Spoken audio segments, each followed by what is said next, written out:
Saudi සමූහයෙන් ඔයාලව සාදරයෙන් පිළිගන්නවා. අද ඔයාලා බලන්න යන්නේ මාෂි. මේකට කියන්නේ මාෂි හදන හැටි. මේ ඊජිප්සියන් මාෂි. මේක සෞදි අරාබිය වල ගොඩක් අය කැමති. මේකට ඩොල්ම කියලාත් කියනවා. මේ අපේ එක්සිකියුටිව් ෂෙෆ් තමයි මේක හදන්නේ. ඉතින් එයාගේ හොඳ රෙසිපි එකක් ඔයාලට මේ අරන් එන්නේ අද බලන්න. මේවට කියන්නේ මේ කූස කියලා මැරෝ අපේ වම්බොට්ටු පොඩි ඒවා ඊට පස්සේ කලර් බෙල් පෙපර් කැප්සිකම් කැබේජ් බීලුණු මේ ඔක්කොම මේ විදියට මේ ඇතුලේ තියෙන එක අයින් කරලා මේම ඇතුලට ස්ටෆ් කරන්න ෆිල් කරන්න මේ රයිස් එක. ඒ අපි හදන රයිස් එක දැන් ඔයාලට පෙන්නනවා.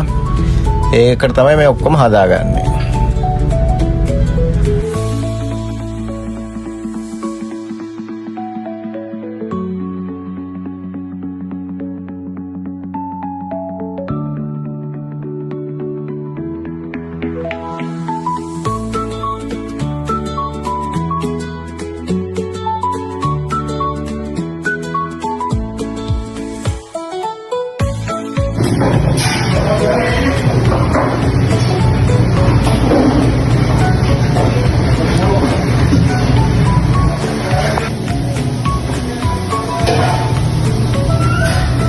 මේක තමයි මේ හාල් එක. කැරෝස් රයිස්.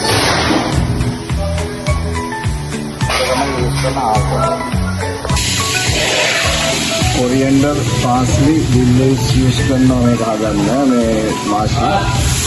ඊට පස්සේ සෝපනේ. this olive oil right?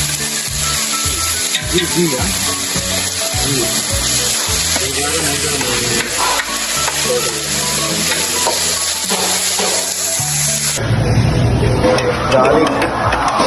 garlic paste olive oil එක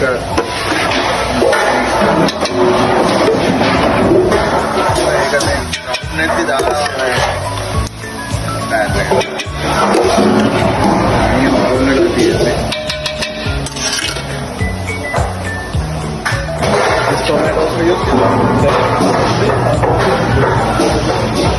මේ ටොමැටෝ එකත් මේ ෆ්‍රෙෂ් ටොමැටෝ මික්සර් එකකට දාලා මික්ස් කරලා තියෙනවා.